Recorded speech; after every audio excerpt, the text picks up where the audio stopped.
Standing there as if nobody was in the shadows. Dear light, what's the story here? Because I can't see past the shallows. I can't tell you what I'm seeing. I can't tell you what I know. I had a dinner with the devil. Muy buenas tardes, buenas noches, tropa de SAP y alrededores. Hoy iniciamos un nuevo directo en vuestra emisora de radio local favorita, que es Radio SAP. Y contamos con la inestimable presencia de doña Emi Zanón, escritora valenciana, que la tenemos aquí compartiendo unos minutillos con nosotros y con todos vosotros. Emi Zanón, ¿cómo estás? Buenas noches. Hola, buenas noches, Tony. Encantada de que me hayas invitado a tu programa. Permíteme que salude a todos los escuchantes de Radio SAP, por favor, a mis lectores, a mis seguidores y a mis amigos, sobre todo a un amigo especial que tengo ahora mismo en Noruega, que desde aquí le mando un besazo de luz enorme, Einstein. Espero que entiendas lo que vamos a hablar. Y bueno, un saludo para todos mis amigos mexicanos, para todos. Gracias. Muy bien, perfecto. Pues ya una vez saludado a todo el mundo, a todos los amigos que tienes más o menos, a cercanos, nosotros siempre empezamos los directos, Emi, con lo que yo llamo pedir la ficha técnica de la entrevistada, en este caso que eres tú. La ficha técnica de Emi Zanón. ¿Quién es Emi Zanón? Por favor, dime más o menos quién eres, pues tus gustos, tus aficiones. Un habitante más del planeta Tierra, positiva, muy optimista, entusiasta también. Amo todo, Tony. Amo la vida, la naturaleza, el cosmos, a la humanidad. Y bueno, soy muy feliz, la verdad. Estoy muy a gusto con mi vida y con todo. Creo que eso es lo más importante que puedo decir de mí, ¿no? Soy alegre, va en mi naturaleza siempre la alegría. Entusiasta, me interesa el saber, me interesa muchísimo todo, soy muy curiosa. Y bueno, eso más o menos sería lo que me resumiría como persona, ¿no? Una persona optimista con una actitud muy positiva en la vida. Eso para mí es fundamental. Sí. He visto arañando ahí tu currículum que eres y tu historial, que eres de Buñol. De Buñol, sí, sí, de toda la vida, nacida en Buñol. ¿Vives en Buñol? Sí, sí, siempre he vivido en Buñol, sí. ¿Eso es perjudicial a nivel de escribir, vivir en Buñol, no estar fuera de las grandes urbes tipo Valencia, Madrid, Barcelona? Ya, bueno, pues te voy a decir una cosa, como Buñol está tan cerquita de Valencia, en media hora estamos en Valencia, la verdad es que hay muchas actividades que puedo perfectamente participar, ¿no? Y en cuanto a vivir en Buñol, para mí es muy positivo porque estoy muy en contacto con la naturaleza y para mí mi fuente de inspiración principal es la naturaleza. Entonces me encanta vivir rodeada de montañas, de ríos. Buñol ya sabes que es un valle, está dentro de un valle rodeado de montañas y tengo la posibilidad todos los días de tener mucha conexión con la tierra, ¿no? Que creo que es muy importante, por lo menos para mí, para tener inspiración y para sentirme más aislada. A mí las ciudades la verdad es que me agobian para vivir, ¿no? Me gusta ir a todo, actividades, teatro, cine, conciertos, pero a la hora de vivir me gusta más estar en un pueblo, la verdad. Y luego, pues la ventaja es que estamos muy cerquita de Valencia. Estamos nada, a un paso. En nada estamos comunicados, ¿no? Oye, cuéntanos un poco más o menos tu historial de publicaciones. ¿Cuándo empezaste? ¿Con qué empezaste? ¿Cómo has llegado hasta el día de hoy? Pues mira, yo la verdad es que me considero muy afortunada porque empecé en el año 2003 a escribir. En el 2004 salió mi primer libro, Metacuentos. Tuve la gran suerte que me la cogió una editorial madrileña, Diáspora Pocara, y lanzó la tercera edición para toda España. Me invitaron en aquel entonces ya a Radio Euskadi, en una radio de Madrid, bueno, en varios sitios, medios de comunicación, y ahí ya fue un buen comienzo sin esperarlo, ¿no? Luego salió mi primera novela a continuación, a continuación salió un libro de microrelatos, Dayan, Miradas al Interior, que fue lanzado por el periódico tucomarca.com, con el que yo colaboraba entonces escribiendo artículos mensuales o semanales, dependiendo. Y también pues tuvo una acogida muy buena. Es un libro, vamos a ver, es un libro que le llamamos de cabecera, ¿no? Porque son microrelatos cada uno con un aforismo al pie. A mí me encantan los aforismos. También tengo un libro de aforismos y de poesía y reflexiones. A continuación salió mi primera novela, Su último viaje. Tuve la gran suerte también que la presenté al premio Fernando Lara y quedó finalista del 12 premio de Fernando Lara, y eso supuso un punto de inflexión importante, ¿no? Porque me dio confianza en lo que hacía, que tenía calidad, ¿no? Y bueno, la verdad es que me abrió muchas puertas. Luego a continuación ya pues salió mi libro de aforismos, La voz blanca. A continuación salió mi novela Llaman a Tierra del Fuego, que es un éxito. La tengo en México, distribuida en las principales cadenas de librerías en México, junto a la novela juvenil La hierba azul de Calíope, que salió a continuación.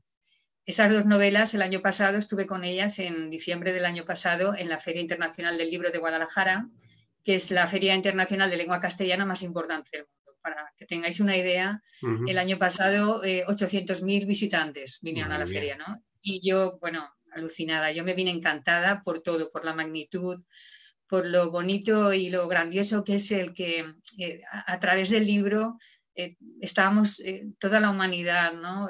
Unidos por esta cosa tan fantástica que son los libros, ¿no? Y además también me vine muy asombrada por la alta exigencia de los lectores, ¿eh? Y fue muy, muy impresionante. Y luego a continuación, pues ahora ha salido esta novela, Las 5 estaciones de Vivaldi, que iba a salir en marzo, pero por el COVID pues se tuvo que aplazar.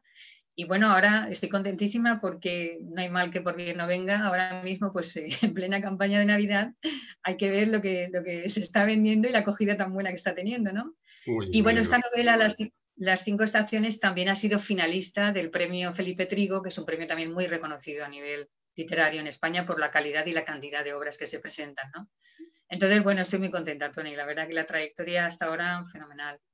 He tenido mucha suerte. Has nombrado el libro este último, Las 5 estaciones de Vivaldi. He leído que forma parte de una trilogía. Exacto. Es una trilogía que he llamado barroca. No, es una trilogía no porque se sigan las historias, sino porque tienen como marco histórico, como contexto histórico toda la época del barroco, ¿no? La primera novela, Su último viaje, que es la que hemos mencionado, que era finalista del premio Fernando Lara, esa abarca la segunda mitad del siglo XVII. Esta novela, Las 5 estaciones de Vivaldi, la primera mitad del siglo XVIII, y la tercera, que la terminé ahora, la terminé el verano pasado, en el 2019, y por toda la movida que tuve estaba entonces promocionando La hierba azul de Calíope, la novela juvenil, pues no pude dedicarme a revisarla. Y ahora durante el confinamiento, como teníamos tiempo, pues ya me dediqué a revisarla, ¿no? Y esa abarca varios siglos, abarca el XVII, XVIII y también posteriores. Pero bueno, le he llamado trilogía por eso, porque tienen el marco histórico, que están todas el periodo barroco, que es un periodo muy rico para mí. Y también, ¿sabes? No es algo que me haya propuesto, esto ha nacido de forma natural, porque yo tengo mucha afinidad con esa época, sin saber por qué, ¿no? Desde que era muy jovencita, por ejemplo, por contar alguna anécdota, pues mi primer disco de música clásica fue Tocata y fuga de Bach. Luego también, o sea, el disco era un cassette, entonces lo que me compré, Tocata y fuga de Bach. Es que me ha llamado siempre la atención y, por ejemplo, el clavicémbalo, la clave, que llamamos, pues es un instrumento que la primera vez que lo escuché, pues tuve como una especie de catarsis espiritual, ¿no? O sea, me conectó interiormente con otra dimensión, no sé explicarlo con palabras, pero fue algo mágico, ¿no? Entonces, es eso, que tengo mucha afinidad con ese periodo histórico, concretamente. Oye, pues háblame del libro Las 5 estaciones de Vivaldi. ¿De qué va? Sí. A ver, véndemelo. Bueno, pues mira, véndemelo. Lo primero... y una pregunta que me ha dicho un amigo que te haga. Sí, a ver. El porqué del título. Ah, vale. Mira, todos sabemos que Vivaldi escribió las 4 estaciones de Vivaldi, ¿no? Por eso. Y por eso, ¿verdad? Entonces, bueno, lo primero que tengo que decir es que, mira, yo no me preparo las historias con antelación. O sea, a mí me surge una idea, una imagen, me viene alguna información y eso fomenta, ¿no? Mi inspiración para luego crear. Estaba concretamente una tarde de mayo, es muy romántico lo que voy a contar, pero es que fue así.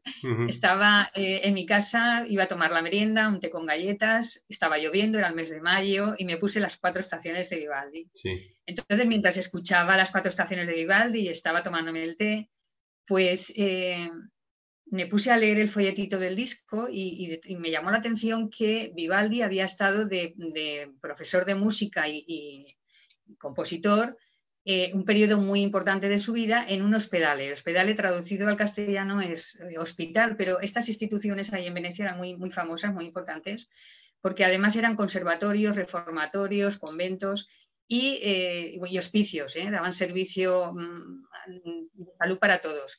Este concretamente en el que estuvo Vivaldi, pues tomó mucho prestigio porque las niñas alcanzaron un nivel interpretativo muy alto, muy elevado. Él escribía con instrumentos antiguos, los modernos, como en aquel entonces fue la flauta travesera, el oboe, que eran instrumentos que en ese momento se habían creado. Bueno, la cuestión es que cuando leí el tema del orfanato, enseguida se disparó mi mente porque dije, madre mía, la cantidad de historias que pueden salir de aquí, ¿no? Y entonces me vino lo de la quinta estación, que claro, no puedo revelar nada porque le quitaría la gracia a la novela. Claro. La gente tiene que leerla. Claro, tiene que pasar por caja. Claro, tiene que leerla para saber qué es la quinta estación, ¿no? Y bueno, a partir de ahí ya me puse a trabajar en la novela y yo voy investigando sobre la marcha. Con todos mis trabajos me dejo llevar mucho pues, por lo que me va viniendo en cada momento y sobre la marcha voy investigando, ¿no? También saco parte de mi formación. Tengo estudios de historia, entonces, pues vamos, es una época también esta que me la conozco bastante y bien, la verdad es que bien. Vale. Eso ha sido más o menos el proceso. Bueno, y luego ahora también la sinopsis de la novela empieza en Venecia, en 1715. Venecia, la primera mitad ya del siglo XVIII había perdido la hegemonía en el Mediterráneo con su flota comercial, por decirlo así. Sí. Y empezaba a ser la primera ciudad europea de la cultura y el turismo. Entonces, la historia empieza que en 1715, en el Hospedale de la Pietà, abandonan a una niña pequeñita, casi moribunda, y a raíz, bueno, en ese hospedale se da la casualidad que el maestro Vivaldi está de profesor y de compositor en esa escuela, ¿no? Entonces, ese es el comienzo de la historia, ¿no? En la que se ven involucradas familias aristócratas, las niñas y jóvenes de la Pietà, las monjas de la Pietà y el propio Vivaldi, ¿no? Y la historia realmente es una historia de amor, de intriga y búsqueda de la identidad, que la vamos a conocer a través de una mujer muy adelantada de su tiempo también, a su tiempo, que se llama Ana Isabella Gessi, que es una noble veneciana, que se ve obligada a vivir una vida que no es la que desea, hasta que por las convenciones y el momento, y en aquel entonces la mujer pues no tenía mucha voz, que digamos, ¿no? Entonces ella tiene la suficiente valentía y coraje como para tomar su propio camino, ¿no? El camino de la autenticidad, y por ello tiene que pagar un alto precio. Vale. Y hasta ahí puedo decir, exacto, ¿no? Como decían. Lo que sí te puedo añadir... Hasta aquí puedo leer. Tony, puedo añadir que sí.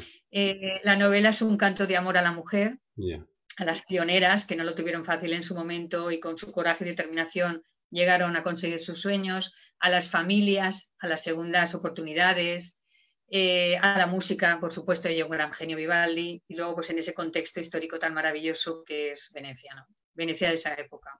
Vale. Mira, por medio del Facebook, Alicia hace una reflexión y luego una pregunta. Dicen que todos los libros tienen muchos ingredientes de sus autores. ¿Qué hay de Amy Zanon en las 5 estaciones de Vivaldi?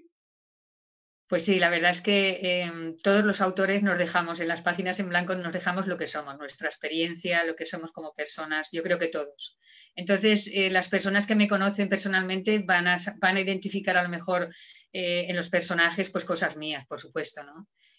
Vamos, en las 5 estaciones con mis otros libros pues yo estoy reflejada en todos, ¿no? Porque una cosa importante también es que yo escribo para transmitir, compartir lo que llevo dentro, mi visión del mundo, ¿no? Una visión del mundo que pasa para mí por darle a la vida un sentido trascendental, es el de darle a la vida un valor más allá de lo pragmático, de lo cotidiano de nuestro tiempo, ¿no? Y todo eso es lo que yo reflejo en mis libros. Mis libros, las novelas, en realidad, la mayoría tienen una temática muy amplia, ¿no? Por ejemplo, esta de las 5 estaciones principalmente es histórica, también es romántica porque hay una historia de amor, pero predomina la historia en la novela.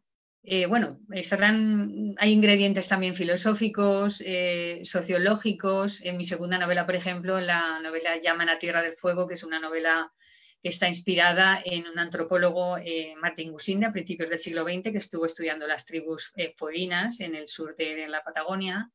Pues bueno, pues ahí también pues lo mismo, es una novela sociológica, testimonial porque esa tribu ya no existe, histórica porque marca un periodo histórico de la humanidad, en fin, que hay muchos ingredientes, ¿no? Y en esta última novela, Las 5 estaciones de Vivaldi, también vamos a encontrar una amplia temática. Ya. Oye, siempre me ha rondado una duda que he querido saber. ¿Cómo se inicia uno al escribir un libro? ¿Te llega la inspiración de repente? O como pues decía Camilo José Cela, la inspiración es estar 8 horas trabajando de 8 a 8, bueno, de 12 horas. No es mi caso. Yo ahora que estoy en este mundillo literario, ¿no? Pues veo que cada persona tenemos una forma de trabajar. Y hay personas, bueno, pues que les gusta un tema, lo preparan con antelación, se hacen sus mapas, sus esquemas y todo. Yo no funciono así. Yo solo escribo cuando siento que realmente tengo algo que transmitir o me viene una historia potente, porque ideas me vienen muchas, ¿no? Yo soy bastante creativa, pero luego sentir la fuerza esa interior de decir esto es lo que quiero escribir o quiero plasmar, ¿no?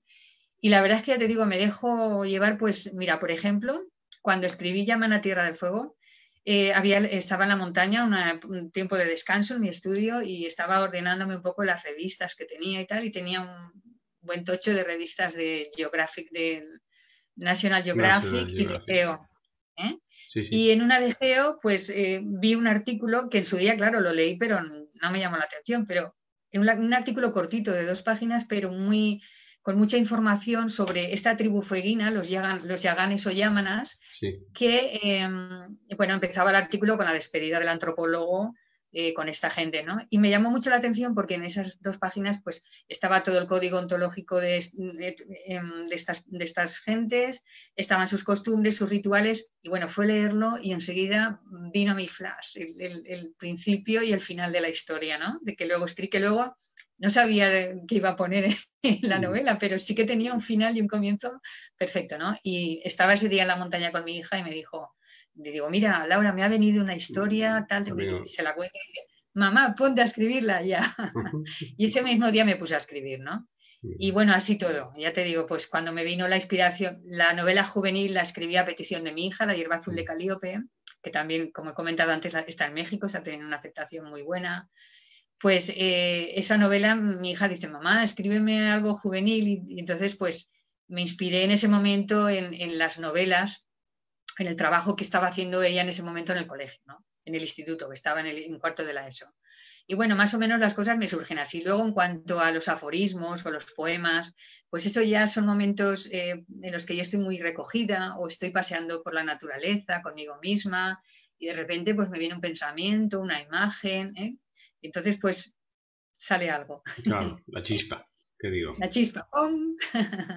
Oye, me ha parecido intuir viendo ahí tu historial que aparece en tu blog y en la web, que estás muy involucrada con el feminismo. ¿Es así o estoy en un error? No, es que, vamos a ver, el tema de la igualdad de género es un problema que no concierne a las mujeres, nos concierne a toda la humanidad. Es un asunto de toda la humanidad.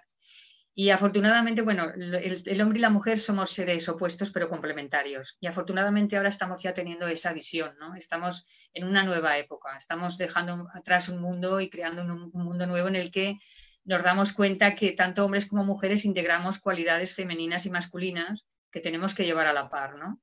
Entonces, yo lo que sí que estoy muy a favor es de que trabajemos de la mano, hombres y mujeres, y de hecho lo estamos haciendo. Sí, es verdad, ¿eh? O sea, no se trata de polarizarnos, ¿eh? Se trata de que trabajemos juntos, que reconozcamos que todos, que somos una unidad. Yo creo que, mira, como decía Aristóteles, que todo en la vida tiene un telos, ¿no? Una finalidad. Yo creo que en el hombre y en la mujer la finalidad es la auténtica unidad, porque somos complementarios. Además, mira, la feminista Simone de Beauvoir ya decía que los dos sexos nos necesitamos uno al otro. O sea, es que no podemos estar. ¿Qué sería de la humanidad si faltaran los hombres o si faltaran las mujeres? Claro, ¿no? claro. Entonces, bueno, estamos en un momento ahora importante de cambio de paradigma, que hemos pasado a un paradigma ahora más femenino, que va a hacer de contrapesa a toda esta masculinidad que hemos tenido más de 2000 años, ¿no? Y yo estoy contenta porque, mira, dentro de todo este momento tan difícil que estamos viviendo con todo el tema del COVID, creo, como ya dice mucha gente, ¿no? Muchas mentes están diciendo ya que estamos viviendo en el año cero de una nueva humanidad. Y eso a mí me llena de satisfacción, de verdad. Porque espero que para bien.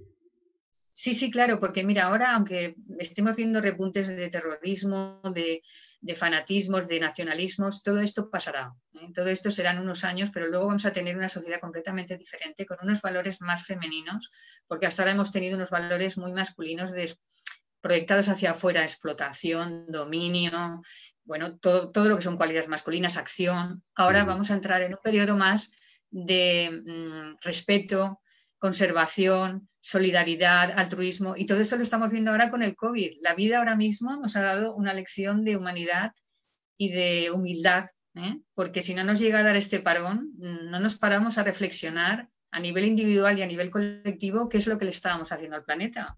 Porque de verdad, si seguíamos así, vamos hacia la autodestrucción, ¿eh? Yo creo que sí. O sea, yo creo que sí. Oye, Alicia, otra vez te ha lanzado otra pregunta. Si puedes hablarnos de tu experiencia mexicana y si hay alguna diferencia o exigencias entre los lectores mexicanos y los españoles. Vale, pues mira, una cosa que me llamó mucho la atención es que en la feria en México, allí pues tú estás, se acerca la gente al stand y tú estás hablando, crees que es un lector, ¿no? Y de repente te dice que es un editor.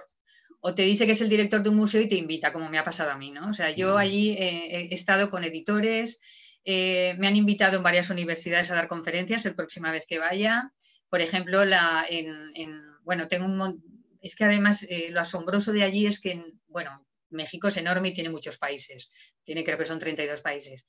Y igual estaba hablando con una persona de Guanajuato, como de otra de Distrito Federal, como otra de Aguascalientes, como otra de Sinaloa. O sea, era impresionante, ¿no? Me invitaron, por ejemplo, a un club de lectura en Sinaloa.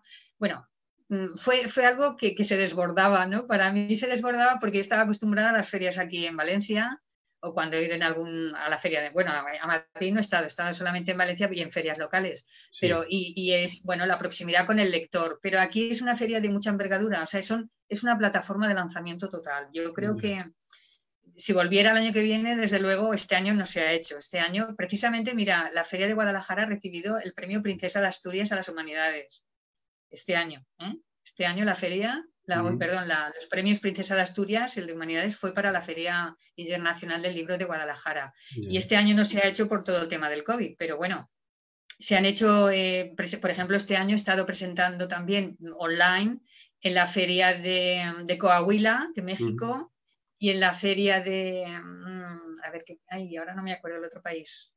Me he despistado. Si me viene lo digo. Bueno, he estado en 2 países distintos online presentando mis novelas también este año. Pero bueno, no se ha hecho nada. Pero ya te digo, es que es muy de mucha magnitud, ¿no? Y allí incluso allí la extensión es tremenda, los stands son desbordantes de gente, de libros, de todo. No tienes tiempo a abarcar. Ya me imagino. Ya me imagino. Además, México es una de las ciudades más grandes del mundo. Y luego es que está todo el mundo, claro, y está todo, o sea, es una feria, te digo, es la más importante, la castellana, y están todos los países del mundo. Este año, la feria, el año que fui yo, el 2019, estaba, el invitado de honor era India. Y bueno, fue algo magnífico. Todas las noches espectáculos, danzas, conferencias. Muy, muy impresionante, de verdad. Una feria digna de visitar, ¿eh? Si sois lectores aficionados y os gusta, os invito. Sí, vale. Hay que ir. Sí. Oye, ¿cuál o cuáles son tus próximos proyectos? Pues ahora mismo, fíjate, estoy disfrutando de mi novela nueva, ¿no? De las 5 estaciones de Vivaldi, de toda la promoción, porque es un momento muy bonito, muy mágico, ¿no? El momento que tú haces una cosa y llega al público es cuando realmente se termina el proyecto, cuando tiene sentido. Entonces, yo ahora mismo estoy disfrutando muchísimo, estoy muy conectada en las redes, contestando a la gente que me está dando las opiniones y todo. Y por otro lado, pues claro, tengo mi novela, la que pulí ahora durante el tiempo de confinamiento, que la tengo muy viva todavía en la mente. O sea, yo me levanto muchos días y estoy pensando pues en ellos, en sus personajes, porque yo lo que me pasa es que cuando he terminado de escribir una obra, luego estoy mucho tiempo metida en esas energías y en esos personajes, ¿no? Entonces ahora mismo tengo eso, pues estoy con esa novela. Y luego como proyecto es una cosa que me gustaría hacer, que ya he empezado a prepararlo, es una colección de, o sea, reunir todos, yo estoy escribiendo desde el año 2002, creo, artículos mensuales, todos los meses, en diferentes medios de comunicación, algunos en papel, otros en virtuales, ¿no? Y me he propuesto hacer una recopilación de los mejores artículos y también es una cosa que tengo en mente, vamos, que estoy ya empezando a elaborar. Muy bien. Oye, ¿tienes miedo por el futuro de la literatura o tienes esperanza? Ay, no, miedo para nada. Yo te digo una cosa, la literatura, mientras exista el ser humano habrá literatura, porque la literatura es arte y el arte es inmanente en nosotros. Entonces, mientras haya seres humanos, habrá arte, habrá literatura. No, para nada, o sea, muy esperanzador. Lo que sí que cambiarán serán los soportes, por supuesto, igual que empezamos a escribir en tabletas de arcilla, luego en pergaminos, luego en papiros, ¿no? En papiros, pergaminos, luego en papel. Ahora estamos ya con las tablets, los medios tal. Bueno, pues en un futuro a lo mejor hacemos el wifi online, ¿no? Sí, de cabeza a cabeza. El libro ahí se descarga. Sí. Oye, pero no te rías que llegará, ¿eh? Muy pronto, y más con todo el tema cuántico ahora. Yo a veces he visto algún documental sobre el futuro y claro, yo no lo veré, pero da miedo, ¿eh? Da miedo. Sí. Nos queda un poco muy lejos, pero fíjate, simplemente es que, claro, en esta última década hemos dado un salto de gigantes evolutivamente y lo vamos a dar en 5 años o 10 años más, vamos a dar un cambio radical, ¿eh? Lo vamos a ver, ya verás. O sea, ¿tú has visto la película de Matrix? Cómo se cargaban los programitas para saber pilotar un programita detrás. Bueno, pues más o menos así. Es que eso decía, lo vi una vez en un documental, que alguna posibilidad de tipo Matrix, instalar chips dentro del cerebro. Sí. Además, mira, sí. Y ya está. O sea, lo mismo hecho, que tú puedes conectar y consultar Wikipedia por el móvil, pues lo tendrás aquí directamente. Exactamente. Y de hecho ya las personas invidentes, las personas sordos y todo, ya llevan sus plaquitas para empezar a ver. Bueno, y dentro de nada también va a ser muy bueno para toda esta gente que tiene problemas porque vamos a ver adelantos impresionantes. Ya, sí. Oye, ¿piensas que una de las cosas positivas de la pandemia ha sido que ha revitalizado el hábito de leer? Pues yo creo que sí. Mira, he leído recientemente que se han vendido muchos libros. Otra cosa es que hayan salido, no han salido novedades, pero la gente ha leído más que nunca, ¿no? Esta época de pandemia, sí, ha supuesto, la gente ha comprado también mucho online, en las librerías no tanto, pero sí que es verdad que la gente ha leído muchísimo. Y además date cuenta, o sea, ahí mismo yo creo que nos hemos dado cuenta los lectores y los amantes de la literatura qué hubiese sido de nosotros, ¿no? O sea, del ser humano encerrados si no hubiésemos tenido los libros, si no hubiésemos tenido las películas, las series. De verdad, o sea, nos tenemos que dar cuenta que lo importante que es la cultura es lo que nos humaniza, lo que nos da estabilidad. Es imprescindible. Oye, ¿qué te gustaría hacer que no has hecho todavía? Pues oye, mira... Que se pueda contar. Que se pueda contar. No, pues a nivel personal, como soy tan viajera, me gustaría ver algunos países que todavía no he visto en el mundo. Y me gustaría también, aunque parezca una cosa muy... Por ejemplo, muy loca, el primer país al que irías, ¿cuál sería? Pues ahora mismo me gustaría mucho ver las auroras boreales en el norte de Noruega, Finlandia. Es uno de los sitios que me encantaría experimentar las auroras boreales. Ese es un sitio que tengo pensado ahora mismo. Pero también me gustaría mucho, si dentro de algún tiempo hay viajes espaciales, pues salir y contemplar el planeta Tierra desde una nave espacial. Eso me encantaría. Yo soy muy aventurera, la verdad. Eso es una buena aventura. Eso de salir, no sé si llegaré, pero oye, igual sí, ya veremos. No, igual esto se adelanta. Cuando sean precios económicos. Sí, cuando Ryanair vaya hacia arriba también. Sí. Oye, para ti, ¿qué es lo que le falta o lo que le sobra a este mundo que nos ha tocado vivir? Bueno, pues mira, si te refieres ahora mismo en el tiempo de la pandemia, lo que nos falta ahora mismo es tener más confianza y esperanza y no tener miedos, ¿eh? El miedo lo único que hace es alejarnos realmente de nuestros objetivos y nos hace ser seres más vulnerables. Entonces, lo que realmente necesitamos ahora mismo es tener más confianza y más amor, más unidad, porque mientras el ser humano no se una, no conseguiremos salir de todas estas cosas, ¿no?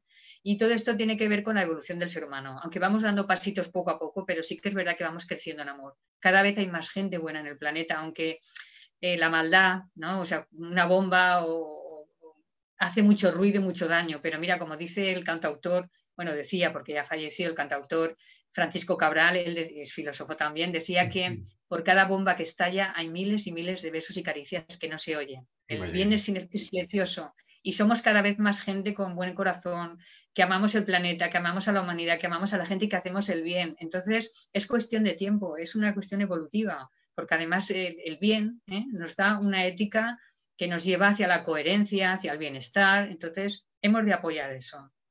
Te iba a preguntar qué es para ti el modo correcto de vivir y creo que ya lo has contestado más o menos. Ya lo he contestado, ¿verdad? Sí, para mí cada persona tiene que encontrar primeramente el sentido a la vida, que cada persona le dé un sentido a su vida y a partir de ahí ya pues amar porque es la fuerza que decía Einstein que lo une todo. Einstein decía que es la fuerza del universo que no estudia ningún científico. Sin embargo, es la más poderosa y es la que une todo en el universo, ¿no? Entonces, bueno, pues ahí queda. Pues eso. Ahí queda. Y para ti, ¿por qué tenemos que brindar en este maldito 2020?